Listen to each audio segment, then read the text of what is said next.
taxaw sa kaw doon sa lapataake ba benn xalaat politicien bu bandu la saña attaqué man sama yéene mooy baa doole bi ma nekkal ko gémmiñam noppam ak bëtam saa su ne may faacee mbébétam dàq mimétisme andi civisme heurte sa conscience ngir nga mën a demee ci bon sens man sama yéene mooy sama rap doon li jëlee ba peuple bi si ñoonu ñàkk tàggat ko ba mu mën a dundee si li mu ñàkk wan ko nu muy jëfee ba benn marchand d'illusion du ko mën a bluffé.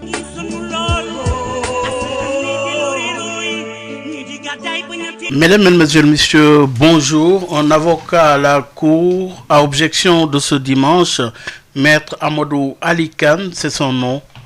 Maître, bonjour, c'est un plaisir de vous accueillir à objection. Merci d'avoir bien voulu accepter notre invitation.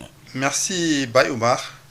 Permettez-moi de vous remercier pour votre invitation et pour l'opportunité que vous me donnez de m'adresser à vos auditeurs du Sénégal et de l'étranger. Alors, Maître Amadou Ali Kane, vous êtes candidat à la candidature, c'est un fait.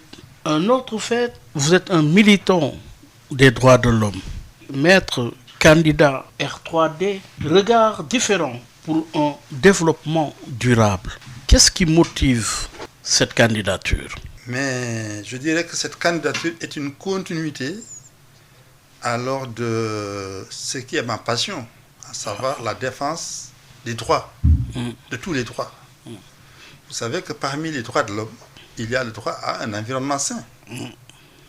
Et défendre le développement durable, prôner le développement durable, défendre l'environnement, c'est tout simplement aussi défendre le droit des populations vivant actuellement et des générations futures à bénéficier d'un environnement sain. Et c'est ça qui explique. Donc, j'assume cette candidature avec beaucoup de plaisir. Oui, on reviendra sur votre programme, mais d'abord le constat. Quelle description de ce Sénégal d'aujourd'hui? Alors, vous avez bien fait de poser la question, parce que quand on se propose d'apporter des solutions, il faut partir du diagnostic. Il faut partir d'abord du diagnostic. Il faut faire comme font les médecins, diagnostiquer le malade. Que donne le diagnostic? Alors, ce que le diagnostic donne, c'est que le Sénégal est un pays qui est sous tension sur le plan politique. Nous vivons des tensions politiques, nous vivons des tensions sociales et nous vivons également des conflits fonciers. Alors, on va les séquencer. Vous avez d'abord parlé de tensions politiques. Pour retenir quoi? Alors, ce que je retiens, c'est que nous vivons depuis après mars 2021 une sorte de bipolarisation conflictuelle. Nous avons deux de la vie politique sénégalaise, dites-vous? Oui. Nous avons deux grands pôles qui s'affrontent. Nous avons le pôle qui est conduit par Benno Bokk Yakaar, et dont le leader politique est le président Macky Sall.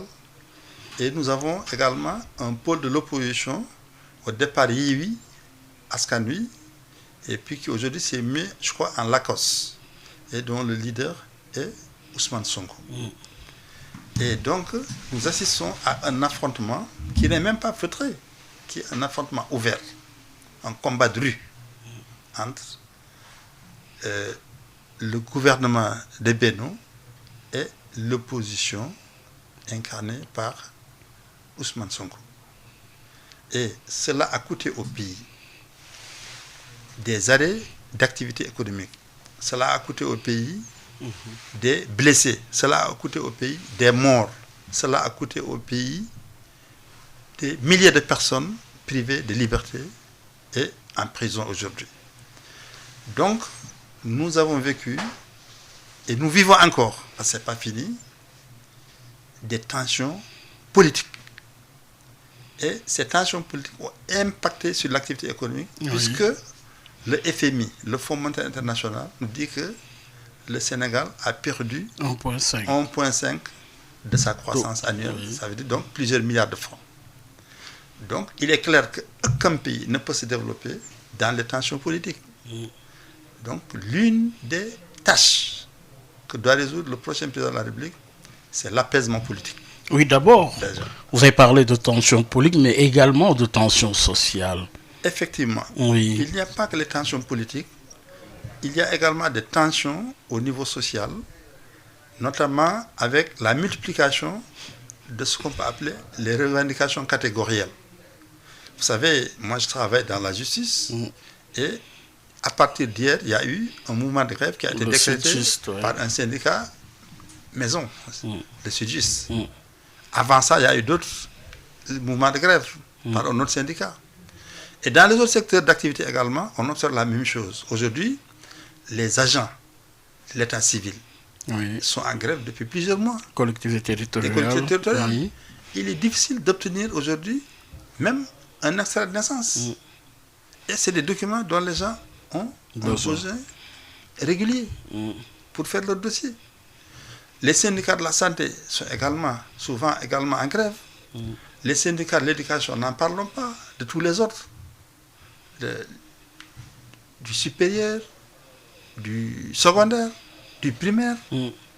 Et donc cela impacte la vie quotidienne des Sénégalais. Oui.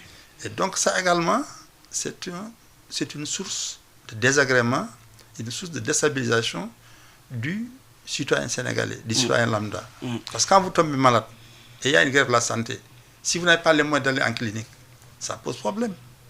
Il y a également une dernière source de tension que je n'ai pas encore évoquée. Ce sont les tensions liées au conflit foncier. Ah, le foncier. Chaque jour qu'on se réveille, on entend parler d'un conflit entre les habitants d'une localité et un promoteur. L'autre jour, c'était Mbey, et puis après, maintenant, je crois que c'est vers Bambilor. Avant, c'était d'autres localités, je ne sais pas toutes les cités, tellement qu'elles sont nombreuses. Et ça concerne toutes les régions. Donc, ça veut dire qu'il y a une dispute qui oppose les Sénégalais également sur la question de l'accès à la terre. Et ça également, c'est une source importante de conflit qu'il faudra régler. Et donc, toutes ces tensions. Mais prolonger la réflexion avec la dégradation du foncier due à certaines décisions prises par l'État. Je veux parler de ces filaos. Vous avez raison, parce que toutes ces personnes qui viennent prendre des terres appartenant à des communautés bien identifiées, souvent, elles le font soit dans un dessin spéculatif, donc pour viabiliser, morceler et vendre. Et quelquefois également, c'est des promoteurs qui veulent construire des villas et les vendre. Donc, dans tous les cas, ce sont des opérations qui sont menées dans le cadre d'une urbanisation, on va dire, sauvage, qui ne respecte pas l'environnement, les normes environnementales. Quand vous prenez les 100 000 logements que l'État se propose de réaliser, alors ce que nous avons observé... À quel niveau? Observé à quel niveau? Ou de façon générale? De façon générale. Ce que nous avons observé, c'est que de plus en plus, il y a une tendance à déclasser des forêts classées. Alors que les forêts sont des puits de carbone. Non seulement des forêts participent de ce qu'on appelle la biodiversité végétale, c'est très important. Quelquefois même animale, mais en même temps participent également à résorber la pollution, les émissions de gaz à effet de serre. Et aujourd'hui, l'État se propose de les couper pour mettre des logements. La conséquence, c'est quoi? Mais la conséquence, sur le plan environnemental, la conséquence, c'est l'aggravation du réchauffement climatique. C'est-à-dire que ce sont des comportements qui sont climato-incompatibles, qui ne sont pas compatibles avec la lutte contre le réchauffement climatique. Ce sont des comportements qui ne sont pas éco-responsables. Aujourd'hui, tout le monde sait que nous ne sommes pas les responsables de la pollution qui a affecté la couche d'ozone. Nous ne sommes pas les pollueurs. Nous ne sommes pas les pollueurs. Mais par contre, malheureusement, nous sommes les plus vulnérables aux conséquences. Les plus exposés. Voilà, de la pollution. Donc nous devons mener des politiques d'atténuation, c'est-à-dire des politiques visant à augmenter notre résilience. Et d'adaptation. N'est-ce pas? Visant à augmenter les puits de carbone. Mais malheureusement, au lieu d'aller dans cette direction, nous menons des politiques qui plutôt vont en sens contraire. Donc, ce n'est pas des politiques durables. Nous nous disons que aujourd'hui, au regard du contexte mondial, du contexte climatique, ce qu'il faut aujourd'hui, c'est mener ce qu'on appelle des politiques de développement durable. Nous prenons le développement durable. Et pour reprendre un peu votre slogan, vous dites souvent à votre radio, les autres visent Dakar, nous visons le Sénégal. Plus loin. Voilà, plus loin. Mais nous aussi, nous disons, les autres visent le développement, mais nous allons plus loin, nous visons le développement durable. C'est-à-dire le développement qui protège les intérêts des générations actuelles, tout en préservant les intérêts des générations futures. Alors, constat pour constat, Maître Amadou Ali Kane, le lac Rose est une grosse problématique aujourd'hui.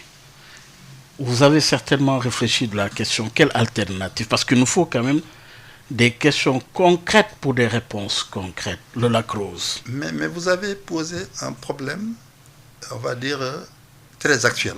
Une sorte de scandale écologique.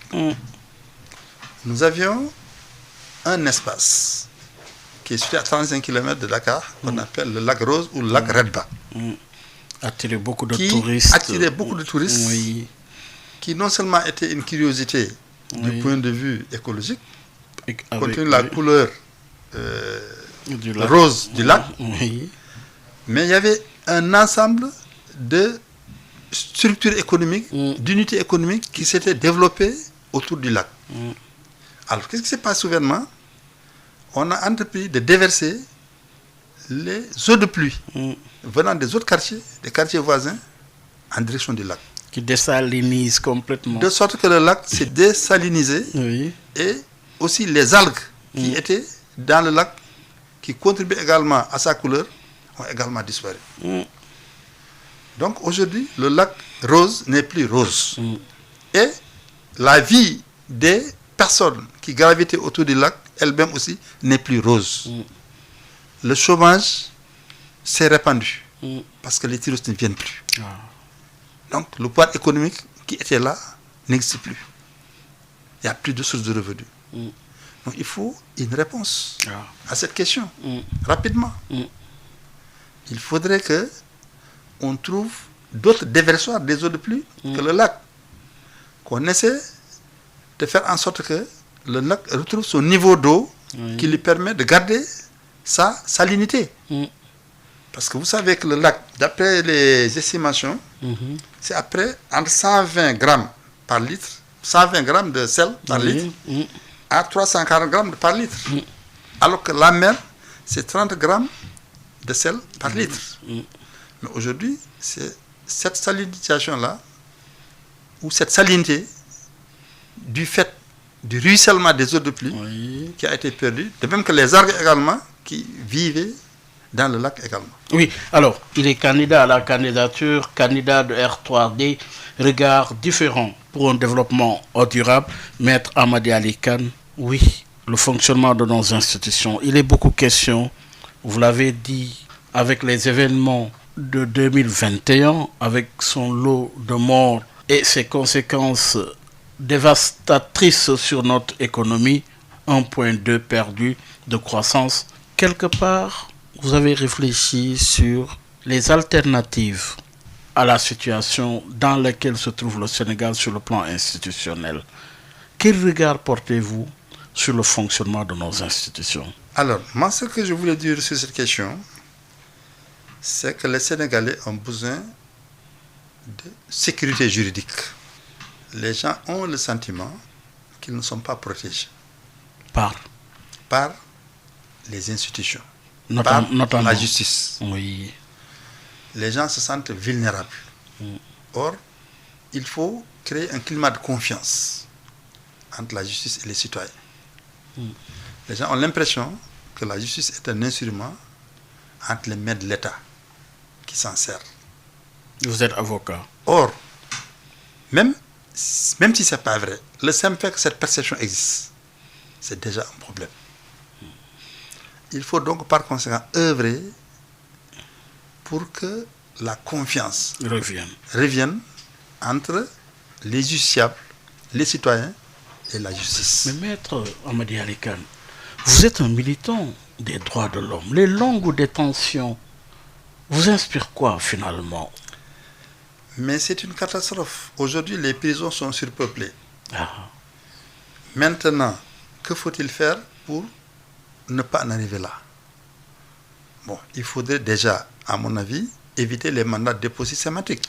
C'est-à-dire ne pas envoyer en prison des personnes qui ont une adresse, des personnes dont la remise en liberté n'est pas de nature à faire disparaître des preuves, n'est pas de nature à constituer une menace pour d'autres personnes ou pour elles-mêmes. Donc c'est déjà la première chose qu'il faut faire. Et ensuite également, il faudrait également augmenter peut-être les ressources humaines au niveau de la justice. Il n'y a peut-être pas assez de magistrats pour le Sénégal, il y en a peut-être autour de 500, quelque chose comme ça. Sur une population de 17 millions, c'est peut-être peu. Il faut faire en sorte qu'il y en ait plus. Il faut donc aussi, à mon avis, revoir certaines lois qui font que lorsque le procureur demande le mandat de dépôt, on ne peut pas le refuser, notamment l'article 80. Oui. Alors il faut faire en sorte que le magistrat instructeur puisse avoir une liberté d'appréciation, puisse se dire est-ce qu'il faut mettre la personne à peu ou est-ce qu'on peut se permettre de la remettre en liberté, de la mettre sous contrôle judiciaire. Donc à mon avis, il faut revoir un peu notre pratique de la justice, surtout la justice pénale. Parce que la justice aussi n'est pas que pénale. Mais ce qui pose le plus de problème, c'est la justice pénale. Parce que c'est elle qui prive de liberté. Oui, c'est elle qui prive de liberté. Vous parlez de la justice pénale. Mais aujourd'hui, un autre constat, c'est l'éducation nationale. L'université est fermée, du moins pour l'instant. Les étudiants exigent, comme le SAES exige, la réouverture également de l'université. Vous avez réfléchi de la question. Quelle est votre réponse? Vous savez, le grand historien burkinabé, Joseph Kizerbo, disait que l'éducation est le logiciel qui détermine l'avenir des nations. Nelson Mandela disait également après la même chose en disant que c'est un puissant moteur du développement, l'éducation. Donc c'est dire que l'éducation est à la base du développement. Parce que le développement, c'est l'œuvre consciente ou l'œuvre collective de citoyens conscients. Donc de citoyens bien formés. C'est la raison pour laquelle fermer une université, c'est un mauvais signe, un mauvais signal. Personne ne peut l'accepter. Il faut ouvrir l'université. Maintenant, l'université aussi, je pense qu'il faut aller vers une charte de l'étudiant, vers une charte de l'enseignant. Que chacun sache ce qu'il doit faire dans l'ancienne université, ce qu'il ne doit pas faire. Et maintenant, s'il y a des dérives en ce moment, c'est dans la responsabilité des pouvoirs publics de réagir et de prendre les actions idoines, appropriées. D'argumenter. Mais on ne peut pas a priori la décision, présumer qu'il y aura des troubles et refuser d'ouvrir l'université. Il faut l'ouvrir. Et maintenant, s'il y a des événements, en tirer les conséquences. Alors, vous avez parlé d'éducation, mais les conséquences avec la migration irrégulière, est-ce que vous avez l'impression, quelque part, que l'échec de l'éducation expliquerait et justifierait cette migration irrégulière? Bon, à mon avis, les migrations irrégulières s'expliqueraient par un cumul de facteurs. Alors, il faut savoir que d'après le dernier recensement, 75% de la population est constituée de jeunes de moins de 35 ans. Qu'est-ce que cela veut dire? Cela veut dire que si on veut un Sénégal de demain radieux, il faut former ces 75% de jeunes. Il faut les préparer à exercer les responsabilités de demain. Il faut que ceux qui veulent faire l'enseignement général puissent le faire. Ceux qui veulent faire la médecine, le droit, l'agrégation de ceci ou de cela, qu'ils puissent le faire. Il faut que ceux qui veulent faire des métiers apprennent les métiers. Il faut que ceux qui ont du talent également, qu'on puisse leur donner la possibilité de développer leur talent. Celui qui sait jouer au foot, on l'aide à jouer au foot. Parce que le foot, par ailleurs, a fait connaître le Sénégal, peut-être mieux que nous l'ont fait connaître, peut-être les autres cadres du pays. Je dis, je me rappelle, au dernier période à la Mecque où j'étais, quand vous dites que vous êtes Sénégalais, tout le monde vous appelle Sadio Mané. On m'a dit qu'en 2000, c'était pareil. Quand vous dites que vous êtes Sénégalais, tout le monde dit, ah, El Hadji Diouf. Donc c'est dire que Vous allez ailleurs, on vous dit, ah, Youssou Ndour, ailleurs, Baba Mal, etc., etc. Donc c'est dire que le sport, les arts, la musique, le basket également constituent aussi des activités qu'il faut promouvoir. Il faut que les gens qui ont du talent, on leur donne la possibilité de développer parce que ça non seulement peut valoir au pays des succès sportifs, mais également ça peut valoir aux enfants du pays des réussites économiques. Comme on a vu avec le cas de Sadio Mané qui a construit un lycée, construit un hôpital, alloué une bourse à chaque maison, à chaque famille, à son village. Oui, des comportements modèles. Voilà. Oui, mais de ce point de vue, Maître Amadou Ali Kane, la situation des réformes institutionnelles, beaucoup prônent le retour des conclusions des assises nationales comme réforme à apporter. Vous êtes candidat à la candidature. Avez-vous l'impression que les conclusions des assises nationales restent d'actualité? Bon, vous savez que moi, je ne fais pas de fétichisme sur les textes. Le plus souvent, les textes ne sont pas mauvais. C'est la pratique des textes qui est mauvaise. C'est-à-dire que même si vous avez les meilleurs textes, si ceux qui les appliquent les dévoient, le résultat ne peut pas être bon. Il sera mauvais. Je crois que ce dont le pays a besoin, c'est d'un changement de système. Il faut de nouvelles formes de gestion, de nouvelles...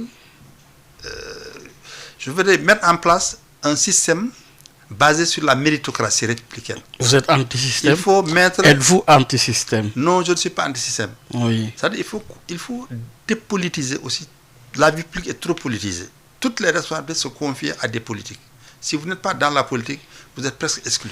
On a l'impression que le pays... Qu'est-ce que j'aime sur le caractère partisan ou est-ce que c'est la forte politisation? Ou les deux à la fois? La politique partisane, je veux dire. Oui. Parce que la politique, elle n'est pas présente. Mais il y a trop de prégnance de la politique partisane. De caractère partisan. Alors, c'est ça qu'il faut mettre de côté.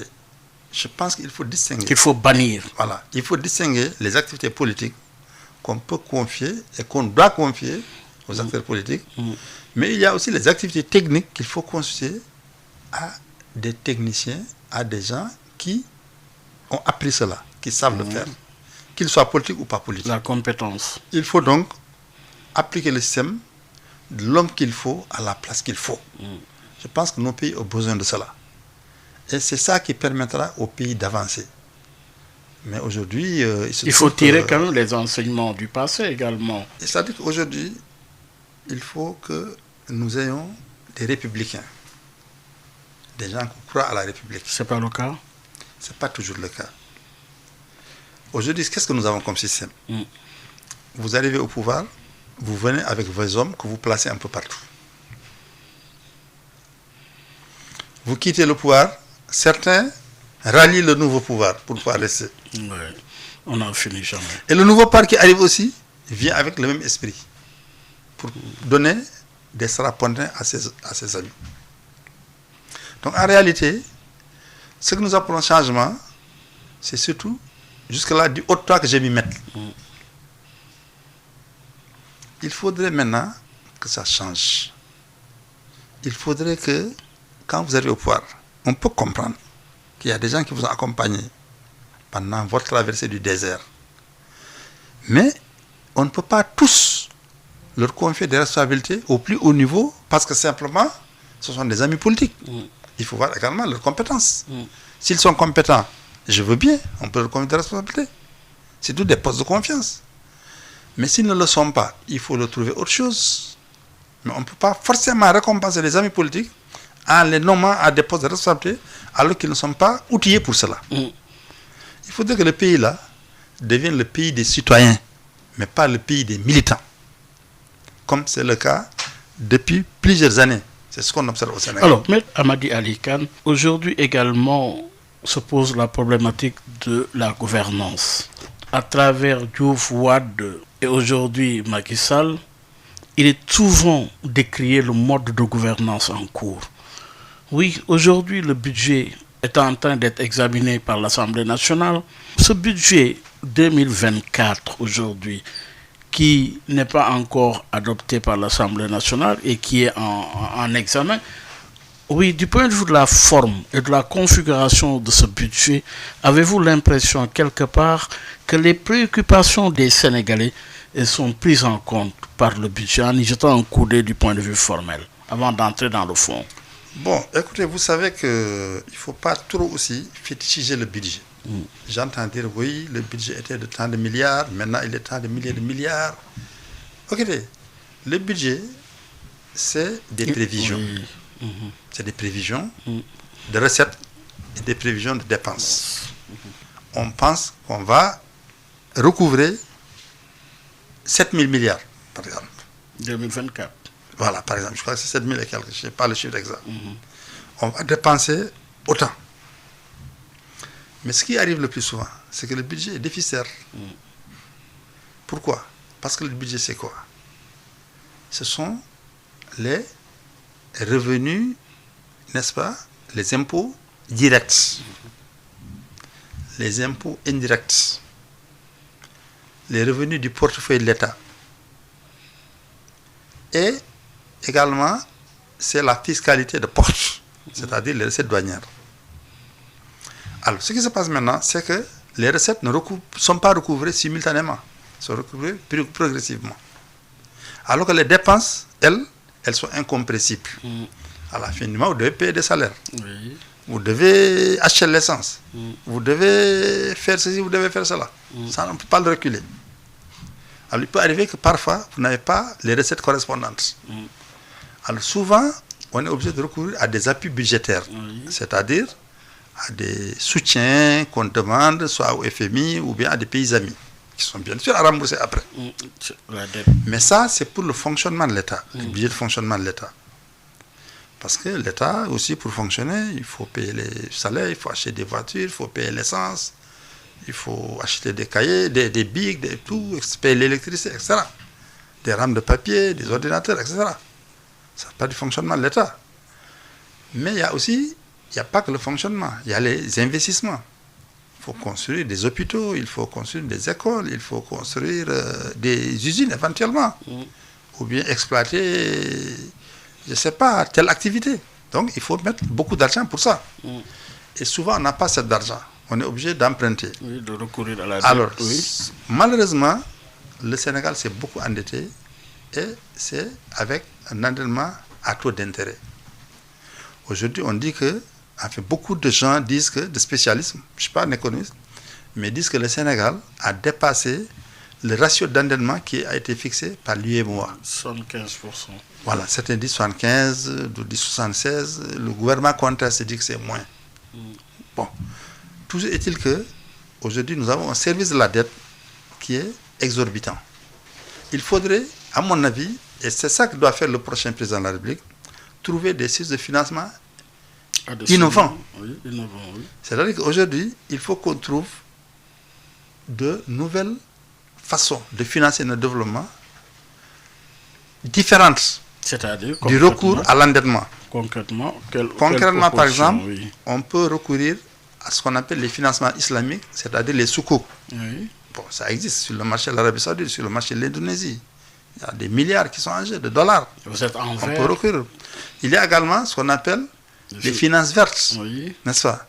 C'est-à-dire le financement des activités qui ont un impact sur l'environnement. C'est-à-dire que quand une activité a un impact sur l'environnement, il y a des bailleurs de fonds qui sont prêts à injecter l'argent pour cela.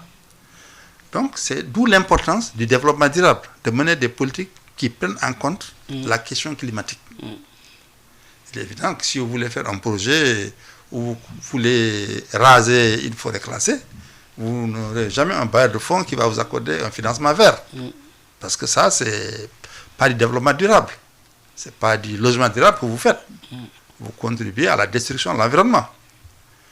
Bon, donc aujourd'hui, moi je pense que après l'apaisement politique, après l'apaisement social, après l'établissement ou bien la lutte contre les injustices, je pense qu'il faut aller vers une réflexion, ou en tout cas un travail de conception du financement du développement qui ne soit pas basé sur l'emprunt extérieur. on ne peut plus continuer à nous endetter pour financer notre développement.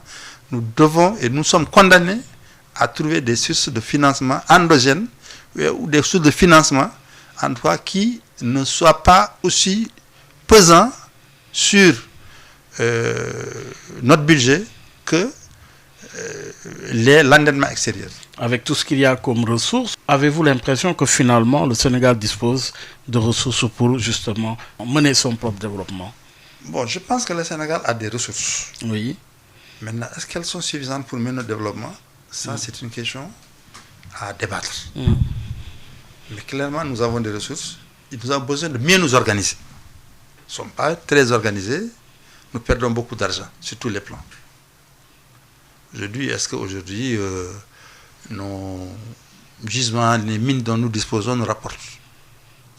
Est-ce que les codes miniers, tels qu'ils sont conçus aujourd'hui, sont favorables? C'est des questions qu'il faut mettre sur le tapis, en débattre. On a vu des pays africains réformer leur code minier. Et il semble qu'ils ont gagné beaucoup plus. Donc, il faut poser ces questions. Est-ce qu'aujourd'hui, la fiscalité interne, elle a un rendement optimum? Ça aussi, c'est une question à débattre. Bon, l'endettement que nous sommes en train de faire, est-ce qu'il faut forcément s'endetter au pays des pays étrangers? Ici, on a des citoyens sénégalais qui sont aisés. Est-ce que l'État peut s'endetter auprès d'un citoyen? Ça aussi, c'est des questions. Pour financer certaines activités. Peut-être pas des investissements lourds que le concitoyen pourra le prêter. Prêter de l'argent pour ça.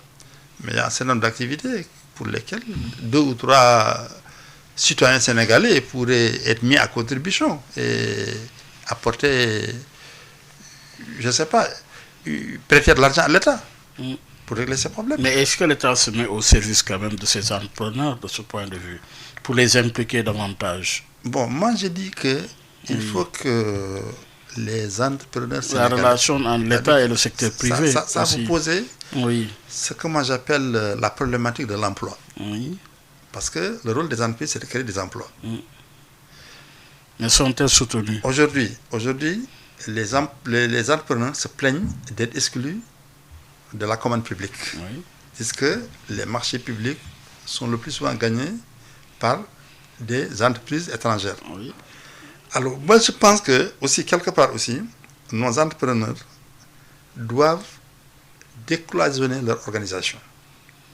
Ce que j'entends par là, il faut qu'on aille vers une organisation de type sous-régional, par branche d'activité. Par exemple, les entrepreneurs qui font le BTP, ils s'organisent à l'échelle de la sous-région, qui est un syndicat patronal ouest-africain du BTP. Ce qui va permettre à ces entrepreneurs de postuler à tous les marchés de la sous-région, de faire des consortiums qui leur permettent de gagner des marchés un peu partout, pas seulement au Sénégal. Pas seulement au Sénégal. Ils font la même chose dans les autres secteurs d'activité. Mais quand vous êtes cloisonné dans votre espace national, vous faites face à des grands, il y a de fortes chances que ces grands vous donnent le pion. Alors, pour rappeler à nos auditeurs que vous suivez votre émission Objection que reçoit Maître Amadi Ali Khan, avocat, mais Maître, vous êtes ici en tant que candidat à la candidature, candidat R3D, regard différent pour un développement durable. Maître, parlons du rapport de force sur le terrain. Aujourd'hui, vous avez parlé de l'opposition, vous avez parlé, oui, du candidat Benno à la coalition présidentielle. Comment analysez-vous le rapport de force? Par rapport d'abord au parrainage, où en êtes-vous? Est-ce qu'aujourd'hui, vous êtes prêt? Vous avez relevé le défi du parrainage? Moi, en ce qui me concerne, j'ai relevé le défi. Seulement, je suis en train de m'aménager une réserve. Un stock? Parce qu'on stock, voilà, de sécurité. Oui. C'est sur ça que je travaille. Mais j'ai atteint le quorum. C'est-à-dire que j'ai atteint le taux plancher fixé en matière de parrainage.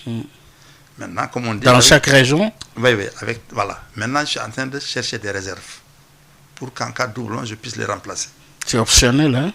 Non, vous êtes obligé de remplacer les doublons. C'est-à-dire que si quelqu'un passe avant vous et il a des parrains, les mêmes parrains que vous, ces parrains sont comptés pour lui, et pas pour vous. Il faut que vous soyez en mesure de remplacer. ces parrains perdus là. Donc je travaille sur ça, moi, à ce moment. Et comment vous êtes organisé sur le terrain? Les achats de conscience, on en parle souvent. Mais vous savez, c'est difficile de faire la démocratie dans un pays sous-développé. Oui. Les gens sous-développés et illettrés, majoritairement. Ou en tout cas, faiblement cultivés sur le plan politique. Parce qu'il faut que les gens comprennent. Mais la politique est une culture également. Voilà, il faut que les gens comprennent que la carte d'électeur qui permet de parrainer, ce n'est pas une marchandise qu'on vend. On ne cherche pas l'argent avec une carte d'électeur. Quand on veut l'argent, on va travailler. Chercher une activité économique. La carte d'électeur, c'est une arme. Soit pour conserver le statu quo, soit pour changer ce qui existe. Alors c'est cette culture-là qui doit pénétrer les citoyens sénégalais. Ils doivent comprendre que, éthiquement, politiquement, socialement, il n'est pas sain de marchandiser la carte d'électeur. La carte d'électeur doit être utilisée comme un instrument. Oui, c'est propre à ceux qui l'achètent également, comme ceux qui vendent. Mais c'est eux qui ils pervertissent le système, ceux qui l'achètent. Il faut les confondre aussi dans le même registre que ceux qui vendent. Parce que c'est à cause d'eux d'ailleurs qu'il y a des vendeurs. Comme on dit que s'il n'y a pas de voleurs, il n'y a pas de receleurs. S'il y a des receleurs, c'est parce qu'il y a des gens qui volent et qui revendent. Là aussi, c'est pareil, en matière électorale. Assainissement de la scène politique. C'est-à-dire que la question qui se pose, c'est est-ce que le filtre du parrainage est un filtre démocratique? Est-ce que c'est un filtre opératoire? Réponse.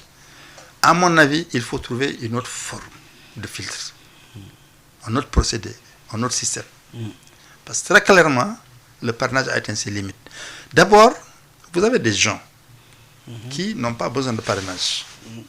Parce qu'ils ont le nombre de parlementaires suffisant pour pouvoir aller aux élections. C'est l'optionnel. Ils ont le nombre d'élus pour pouvoir aller. Mais ils disent, écoutez, on va comme aller au parrainage. Ils cherchent des parrains. Mais bien qu'aller chercher des parrains, rien ne leur interdit après de revenir, aller aux élections avec des députés ou avec des élus. Mais est-ce que ça c'est honnête? Ensuite, tout le monde sait que pour le parrainage, il y a un plancher, il y a un plafond. Le plancher, c'est 44 321 parrains. Le plafond, c'est 58 975. La machine ne peut pas prendre plus de 50 975. Vous entendez déjà, oui, j'ai eu 200 000 dans telle région, 300 000 dans telle région, 1 million, etc. Alors que ça ne va pas aller dans la machine. Ça rime à quoi tout ça? Ça n'a pas, électoralement parlant, un grand sens. En tout cas, du point de vue du parrainage, ça n'a pas un grand sens. Peut-être que ça permet de savoir un peu votre poids politique, ce qui est recherché. Et à partir de ce moment même, c'est un système qui favorise les doublons. Parce que voilà, parce que quand on sait que vous n'allez pas utiliser ça, mais pourquoi ne pas aller prendre les électeurs de ce parti ou de ce candidat? Donc c'est vous dire que, à mon avis, il faut des filtres. C'est démocratique.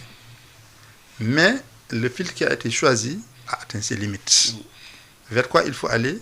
Il faut une réflexion collective pour savoir. Ou bien est-ce qu'il faut corriger le parrainage? Ou est-ce que quelqu'un peut opter pour le parrainage citoyen alors qu'il a d'autres formes de parrainage qui sont à sa portée? Ça également, c'est des questions oui, que nous sur le tapis. Et la question électorale aujourd'hui, la matière électorale vous inspire quoi? Comment appréciez-vous justement ces conflits entre la Sénat d'une part, la Direction générale des élections de l'autre part? Oui. Bon, vous savez, j'ai suivi les péripéties de la question de la réinscription d'Ousmane Sonko. De M. Ousmane Sonko. Oui. Il a esté en justice. Il a obtenu gain de cause au niveau du tribunal d'instance de Ziguinchor. Le juge a estimé que sa radiation n'était pas légale, n'était pas conforme avec la loi et a ordonné qu'on le réintègre. Alors, qu'est-ce qui s'est passé après la décision du juge? Je crois que son mandataire s'est rendu à la Direction générale des élections pour demander une fiche. Moi, si j'étais le mandataire, je ne serais pas allé à la Direction générale des élections, mais je serais allé auprès du service qui l'a radié. Pour dire que vous m'avez radié, vous avez radié mon candidat, mon mandat, mais le tribunal a ordonné que vous le réintégrez. Ça, c'est le ministère de la DAF, je pense. Quel était le débat? Le litige portait sur quoi? C'est sur la régularité de la radiation. On a dit, elle n'est pas régulière, il faut réintégrer, parce que ça viole la loi. Qui t'avait radié? Je pense que le Parlement des formes voudrait que tu ailles là-bas. Ce n'est pas la DG qui l'avait radié. C'est le service qui gère le fichier pendant la phase de consolidation qui l'avait radié. C'est pas ce que la DG a dit. Il fallait saisir. Oui, mais la DG n'a pas dit qu'elle n'était pas compétente à justement c'est ce qu'ils ont répondu en fin de compte à la Sénat, quand la Sénat a fait injonction. Mais dans ce premier temps, ce n'est pas ce qu'ils avaient répondu. Et malheureusement, c'est leur erreur, à mon avis. La première fois, je pense qu'ils avaient même fermé leur accès aux mandataires. C'est un service public, ils n'auraient pas dû faire comme ça, à mon avis. Bon, bref, pour en revenir au système. Moi, Mecren se situe à 2 niveaux, personnellement. Ça se situe au niveau du contrôle des parrainages. Parce qu'il y a quand même une part de mystère qui échappe aux candidats. On ne sait pas comment ça se passe. C'est-à-dire? C'est-à-dire qu'il y a une machine qui, vous venez, vous amenez vos parrainages, il y a une machine qui regarde. Comment elle est configurée, vous ne savez pas. Ah oui? Eh bien non, personne ne sait. Donc on peut dire, écoutez, tout ce que vous avez amené, c'est des doublons, remplacés. Bon, écoutez, comment vous allez faire? Vous êtes pris au dépourvu, ou bien vous n'êtes pas pris au dépourvu, c'est un problème. La configuration devait être portée à l'attention du public. Voilà, il y a des candidats au moins, pas du public. Oui. Voilà. C'est-à-dire que c'est une partie du jeu électoral qui échappe à la connaissance et au contrôle des candidats. Ça, il y a des inquiétudes à ce niveau-là. L'autre inquiétude que j'ai, moi, c'est par rapport à la participation électorale. Vous savez, nous sommes 17 millions de Sénégalais. Sur les 17 millions de Sénégalais, il n'y a que 7 millions et quelques qui votent. Et sur les 7 millions qui votent, qui sont inscrits donc dans le fichier électoral, c'est après la moitié qui vont effectivement voter. Et je trouve que ce n'est pas normal. Et sur les 3,5 millions qui votent, c'est dispatché entre plusieurs candidats. De sorte que celui qui est élu, souvent il a moins de 3 millions de gens qui ont voté pour lui. Donc, résultat des courses, le président du Sénégal a toujours été élu par une minorité. Et ce n'est pas normal. Comment inverser? Il faudrait faire un travail de sensibilisation pour que la minorité qui est dans le fichier électoral, les 7 millions, par rapport aux 17 millions que nous sommes, au moins aille voter. En ce moment, le candidat qui sera vainqueur, on saura qu'il a une majorité. Il est légitime. Il est légitime. Mais moi, c'est ça ma crainte. Malheureusement, je n'ai vu personne, encore au Sénégal, faire cette sensibilisation à la participation électorale. Mais d'habitude, c'est le ministère de l'Intérieur qui mais non, c'est vrai que moi, il y a aussi la société civile. Même les candidats, les candidats eux-mêmes doivent inciter les gens à aller récupérer le code et à aller voter. Pourquoi ne l'ont-ils pas fait? Parce que ces différents acteurs en charge de la sensibilisation. Parce qu'il faut comprendre une chose. Il faut comprendre une chose. Tous les Sénégalais ne sont pas organisés dans des partis politiques. C'est ça. C'est-à-dire que les militants des partis sont largement minoritaires par rapport à ceux qui n'ont pas de carte de parti. C'est-à-dire que vous additionnez tous les partis, vous additionnez leurs militants, ils constituent une minorité par rapport aux autres Sénégalais qui vont voter, mais qui sont dans un parti. Et quelle est la leçon qu'il faut en tirer? La majorité, c'est qu'il y a une majorité silencieuse qui ne doit plus rester silencieuse, qui doit parler. S'engager. Dans les urnes, elle doit s'engager. Moi, c'est ça mon combat. Je dis aux Sénégalais que nous sommes à la croisée des chemins. Notre pays aussi entre la stabilité et l'instabilité. Il y a des périls qui pèsent au-dessus de notre tête. Il y a des nuages noirs qui pèsent au-dessus de notre tête. aucun fils de ce pays, aucune fille de ce pays ne doit rester insensible. Le pire ennemi de la démocratie, c'est l'indifférence. Personne ne doit être indifférent au sort du pays. Comme on dit à Wolof, kër baay buy lakk bu nekk doom bu nekk dafa jël ndox sotti ci fa jëm ko fay. Aujourd'hui, on en est là. Nous sommes dans un pays qui peut aller dans le bon chemin, comme également il peut aller malheureusement dans un autre chemin. Donc il est la responsabilité de tous les citoyens de veiller à ce que le pays reste dans les rails. Mais comment? Ne déraille pas. Oui, mais en présentant une offre quand même. Aujourd'hui, face à cet électorat silencieux, que leur dites-vous en termes d'offres? Moi, j'ai dit à l'électorat silencieux que nous sommes menacés par d'abord les périls environnementaux. Il y a l'avancée de la mer, avec le réchauffement climatique, la fonte des glaciers au pôle Nord. Beaucoup de villes risquent de disparaître, notamment les villes qui sont côtières et qui sont situées sur un bas-relief, comme Rufisque, comme les îles du Saloum, comme Kafountine, comme Guet-Ndar, comme d'autres villes, pas seulement au Sénégal, même à l'étranger, Banjul, Nouakchott et autres. Donc ça, c'est un danger qui est là. Il faut que les politiques qui soient menées soient des politiques qui puissent freiner cette tendance. Donc des politiques de développement durable. Il y a la désertification. Oui. Avec le réchauffement climatique, la terre, le sol est en train de s'assécher. Et s'il s'achète, ce qui risque d'arriver, il y aura une diminution des surfaces cultivables, une diminution du tapis herbacé.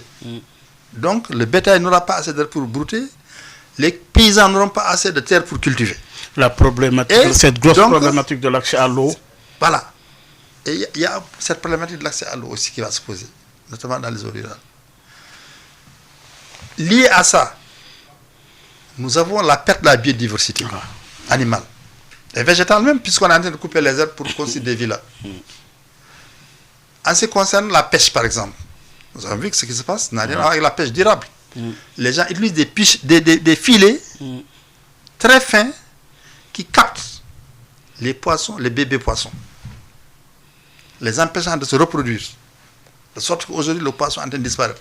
J'ai écouté, je crois que c'est sur vos antennes, je ne sais pas au niveau de quelle radio, que le Sénégal maintenant achète du poisson aux pays voisins, au Maroc et à la Mauritanie. Mais ce n'est pas normal. Et les protéines, ça fait partie de l'alimentation des personnes, des êtres humains. On ne peut pas manger que de la viande. Il faut manger aussi du poisson. Donc ça veut dire qu'une partie des personnes ne pourront pas acheter du poisson. Sans compter que les activités de pêche qui faisaient vivre une bonne partie de la population vont disparaître. Et c'est pourquoi on a constaté aujourd'hui que beaucoup de pêcheurs, ou en tout cas certains d'entre eux, se sont reconvertis en transporteurs maritimes, conduisant des migrants vers des Eldorado étrangers. Donc c'est vous dire que aujourd'hui, avec ce réchauffement climatique, les voisins qui habitent aux côtés des mers sont menacés. Parce qu'ils peuvent devenir d'un jour ou l'autre des réfugiés climatiques. Alors, et être obligés de quitter leur terre. oui. Les paysans sont menacés à cause de la salinisation des sols, de leur achissement. Les éleveurs sont menacés. Donc, si vous enlevez les pêcheurs, vous enlevez les pêcheurs, les éleveurs, les agriculteurs, mais c'est le pays qui est menacé. Donc, c'est pourquoi les gens doivent veiller à ce que les politiques qui sont conduites soient des politiques de développement durable. C'est-à-dire des politiques qui non seulement protègent les intérêts de la génération actuelle, mais préservent les intérêts des générations futures. En freinant la tendance au réchauffement climatique, en favorisant des politiques, qui permettent de créer des puits de carbone. Oui, le marché, parlons-en, parce qu'il faut bien vivre, Maître Kane. Il faut bien vivre. Le marché aujourd'hui n'est pas accessible en termes de coût de la vie. Vous parlez de l'inflation. Je parle non seulement de l'inflation, mais de l'accessibilité par rapport à l'accès à des produits de ce point de vue. Oui, c'est-à-dire que il faut des revenus. Oui. Il faut que les gens puissent avoir des revenus d'abord. Parce que quand vous n'avez pas de revenus, il peut y avoir de prix bas pour toi. Si tu n'as pas quelque chose que tu gagnes, tous les prix sont chers. Vous prenez le minimum vital pour chaque individu. C'est ça l'idéal. Ça serait un idéal. Qu'il y ait un minimum vital, que l'État puisse venir en aide aux gens. Et c'est ce que je préconise au niveau des loyers. Au niveau des loyers, on a tenté ce qu'on appelle les surfaces corrigées, tout ça, pour réguler le prix des loyers. Mais ce qu'on a oublié de faire, c'est mettre en place ce qu'on appelle les aides personnalisées au logement. Mais où trouver cet argent? Mais il faut justement, c'est pour ça que j'ai dit, il faut des financements innovants. Il faut d'abord, à mon avis, faire en sorte que la fiscalité interne produise un meilleur rendement, n'est-ce pas? C'est ça. Et ensuite, il faut aller vers des financements innovants. Et éviter les gaspillages. Il y a beaucoup de gaspillage également. Parce qu'il y a des dépenses qu'on fait qui ne sont pas nécessaires. Est-ce qu'il est nécessaire que, je ne sais pas, telle personne ou tel dirigeant ait tel type de voiture ou tel type de... fasse tel type de voyage? Ça aussi, c'est des questions. Et la question du leadership? Mais le leadership, c'est une question essentielle. C'est pourquoi j'ai dit, moi, personnellement, à titre personnel, je considère que le développement est une œuvre collective. Ce n'est pas l'œuvre d'un leader charismatique ou messianique qui viendrait avec un bateau magique transformer la vie des gens. Il faut que les gens comprennent qu'eux-mêmes, c'est eux qui doivent transformer les gens. Chacun de nous doit cultiver son lopin. Et à la fin, le champ sera cultivé et tout ce qui sera planté dans le champ va pousser. Par la mystique du travail? Par la mystique du travail. Maître Amadi Ali Kane, merci. Merci, Baye Omar Gueye. Pour rappeler à nos auditeurs que vous êtes candidat à la candidature sous R3D. Candidat R3D, c'est un parti politique dirigé par son secrétaire général Alioune Ndiaye, le professeur qui est un enseignant également. Exactement, un enseignant. Oui, ça veut dire quoi? Un fils du Jolof. Oui, pour des regards différents pour un développement durable, avec un écologiste ou un environnementaliste? On va dire un partisan du développement durable. Oui. Nous, ce que nous préconisons, c'est que tout ce qui doit être fait tienne compte du réchauffement climatique, qu'on évite de faire quelque chose qui va aggraver le réchauffement climatique. Par exemple, faire des villes en coupant des forêts classées, c'est pas bon. Construire des routes à côté de la mer en sachant que le niveau des eaux va augmenter et qu'elle pourrait être engloutie, c'est pas un bon investissement.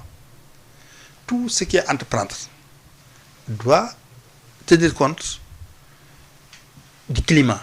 On doit voir si c'est climato-compatible. Tous les comportements également, est-ce que c'est des comportements éco-responsables? Il faut éviter d'avoir des comportements qui sont éco-irresponsables ou bien qui sont climato-incompatibles. Avec un développement de la résilience. Développer la résilience, comme vous avez dit. Oui. Et ça, on le peut. Une autre offre par un autre candidat, c'est également cela, Sud FM, l'accès libre à tout un chacun, un candidat R3D, regard différent pour un développement durable. Merci encore une fois. Merci beaucoup, Baye Omar Gueye. Mesdames, Messieurs, merci de nous avoir suivis. Rendez-vous dimanche prochain avec un autre invité. Un grand bravo à l'équipe digitale à la tête Alioune Badara Socé. Gardez l'écoute dans une poignée de secondes sur autour de El Hadj Maodo Faye et son invité. Et oui, vous êtes sur la 98.5. Vous avez bien raison. Rendez-vous dimanche prochain. Au revoir. Mbow yu may mbow sa kaw doon sa lapataake ba benn xalaati politicien bu bandu la saña attaqué man sama yéene mooy baa doole bi ma nekkal ko gémmiñam noppam ak bëtam saa su ne may faacee mbébétam dàq mimétisme andi civisme heurte sa conscience ngir nga mën a demee ci bon sens man sama yéene mooy sama rap doon li jëlee baa peuple bi si yoonu ñàkk tàggat ko ba mu mën a dundee si li mu ñàkk wan ko nu muy jëfee ba benn marchand d'illusion du ko mën a bluffé Type